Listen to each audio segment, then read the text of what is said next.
கர்த்தருடைய நாமம் மகிமைப்படுவதாக. ஆண்டவரும் அருமை இரட்சகருமாகிய இயேசுவின் நாமத்தினால் இந்த புதிய நாளுக்காய் தேவனை ஸ்தோத்தரிக்கிற நம்ம ஜெபம் பண்ணுவோமா? பரிசுத்த தேவனே, எங்களோடு கூட பேசுங்கப்பா. நீர் பேசுகிற தெய்வம், இயேசுவின் நாமத்தின் பிதாவே, ஆமே. இந்த நாளில் கூட கர்த்தர் நம்மோடு கூட பேச போகிறார். எடுத்து வாசிப்போம். 1 கொரிந்தியர் 13ஆம் அதிகாரம் 13ஆம் இடத்துல அதில் 6ஆம் வசனத்தை வாசிப்போம். அநியாயத்தில் சந்தோஷப்படாமல் சத்தியத்தில் சந்தோஷப்படும். ஆமா, அநியாயத்துல யார் என்ன பண்ணுவாங்க? ஆமா, இயேசுவை சொந்த ரட்சகராக ஏற்றுக்கொண்டு இயேசுவுக்காக வைராக்கியமாய் வாழுகிற பிள்ளைங்க. ஒருவேளை இந்த இயேசுவை நீங்க ஏற்றுக்கொள்ளாமல் இருக்கலாம், ஆனா ஆண்டவர் இயேசு கிறிஸ்து உங்களையும் அதிகமாக நேசிக்கிறார். உங்களுக்காகவும் எனக்காகவும் இந்த பூமியில ஒவ்வொரு மனிதனுக்காகவும் ஆண்டவர் ஜீவனை கொடுத்திருக்கிறார். மரித்தார், அடக்கம் பண்ணப்பட்டார், 3ஆவது நாள் உயிரோடு எழுந்திருக்கிறார். இங்க ஆண்டவர் சொல்ற காரியம்னா, அநியாயத்துல என்ன பண்ணுவாதான்? ஆமா, நம்ம சந்தோஷப்படக்கூடாதான். அநியாயத்துல ஒரு காரணத்துல ஒரு அநியாயமா ஒரு வீட்டையோ இல்லை அபகரிக்கிறது, ஒரு அநியாயமான காரியங்களை செய்யும் பொழுது அதுக்கு நம்ம உடந்தையா போய் என்ன பண்ணுமா, அந்த அநியாயத்துக்கு நாமளும் அதுல பங்காளி ஆயிரும். அவங்க பேசல, நம்ம போய் அதை செய்யல, ஆனா அவங்க பேசுற கூடது நம்மளும் தலையாட்டிட்டு இருந்தோம்னா அந்த பாவத்துக்கு நம்மளும் உட்படுகிறோம். எனக்கு அருமையான தேவ பிள்ளைகளே, நம்ம அப்படிப்பட்ட காரியத்தை ஒருபோது ஒரு நாள் என்ன பண்ணக்கூடாது, செய்யக்கூடாது. இன்னைக்கு உலகத்துல குடும்பத்துல எத்தனையோ இடங்கள்ல அநியாயத்துல படிக்கிற பிள்ளைங்க, வாலிப பிள்ளைங்க படிச்சு முடிச்சுட்டு தேவையில்லாத காரியத்துல மாட்டிக்கிட்டா பண்றாங்க. அவங்க அநியாயத்துல என்ன பண்றாங்க, சந்தோஷப்பட்டு உலகத்தின் சிற்றின்பத்துக்குள்ளே இன்னைக்கு வாலிப பிள்ளைகளை குடும்பத்தை பிசாசான என்ன பண்றான், தன் வழிக்கு என்ன பண்றான், அநியாயத்துக்கு என்ன பண்றான், அவன் இழுத்து கொண்டு போறான். ஆனா இங்க வசனம் சொல்லுவது சத்தியத்திலே என்ன பண்ணணுமா, சந்தோஷம். சத்தியம் என்னம்னா நம்முடைய விடுதலையாக்கக்கூடியது.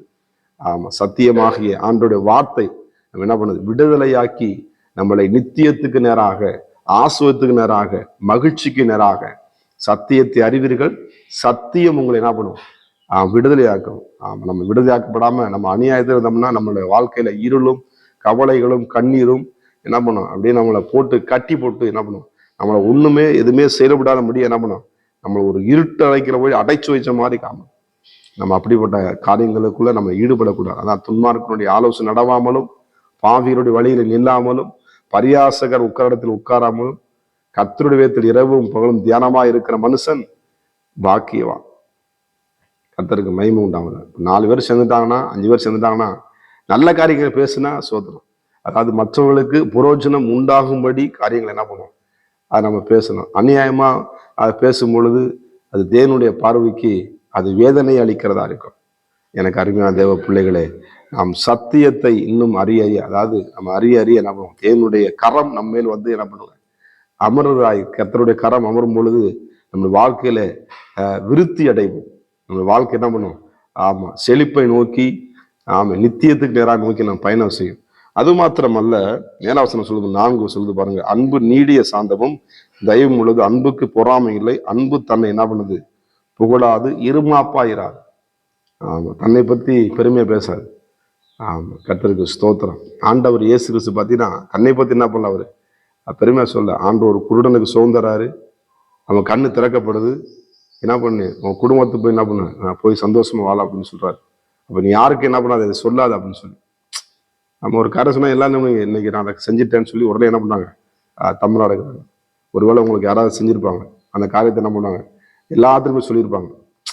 அது உங்களுக்கு மனசு என்ன பண்ணும், வேதனையா இருக்கு, என்னடா நம்ம செஞ்சு நம்மளுக்கு சொல்லிட்டாங்களே அது மனசு. ஆனாலும் நம்ம என்ன கூடாது, ஆண்டுடைய பிள்ளைகளுக்கு அப்படிப்பட்ட குணம் இருமாப்படைய கூடாது.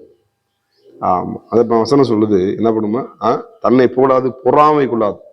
அதான் போட்டு பாருங்க, பொறாமை கொள்ளாது, பொறுமையினாலே என்ன பண்ணும், ஆண்டவர் அநேக காரியங்கள், அந்த சுபாவங்கள், இயேசுனுடைய சுபாவம் என்ன பண்ணும், நமக்கு வர ஆரம்பிக்கும்.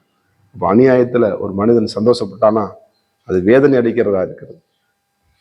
இப்போ நம்ம பிள்ளைங்களை கூட, நம்முடைய வேலை ஸ்தலத்துல கூட அப்படிப்பட்ட காரியத்தை அதை விட்டு நம்ம விலகி போறது நல்லது. ஸ்தோத்திரம். கர்த்தருக்கு மகிமை. தீமை விட்டு விலகி நன்மை செய், நன்மையை தேடி அதை நீ தொடர்ந்து கொள் என்று வேதம் சொல்லுகிறோம். ஆண்டு நிச்சயமாக உங்க வாழ்க்கையில பெரிய காரியங்களை செய்வா. நம்ம ஜெபம் பண்ணுவோமா? பரிசுத்தம் கிருபை நிறைந்த நல்ல தகப்பனே, ஸ்தோத்தரிக்கப்பட்ட நல்ல இந்த ஆண்டவர் இந்த புதிய நாள் எங்களோடு பேசின வார்த்தைகளுக்கு ஸ்தோத்திரம். நாங்கள் அயோக்கியத்தினத்தை செய்யாதபடிக்கு, ஆண்டவரே தற்பொழிவை நாடாதபடிக்கு, சினமுடையாதபடி, கோபம் கொள்ளாதபடிக்கு, நம்முடைய அன்பின் சுபாவங்களை நாங்கள் தரித்துக்கொள்ள எங்களுக்கு உதவி செய்யுங்க. அநியாயத்தில் சந்தோஷப்படாமல் உங்களுடைய வார்த்தையிலே சந்தோஷப்பட, உங்களுடைய வேதத்தில் நாங்கள் சந்தோஷப்பட்டு வாசிக்க, உங்களுடைய சத்தியத்தை மனதார பேச எங்களுக்கு உதவி செய்யுங்க, பலப்படுத்துங்க. இதுவரை செய்த பாவம் உறுதியாய் மன்னிப்பீராக. இயேசுவின் நாமத்தின் பிதாவே, ஆமென். God plus. கர்த்தர் உங்களை ஆசீர்வதிப்பாராக.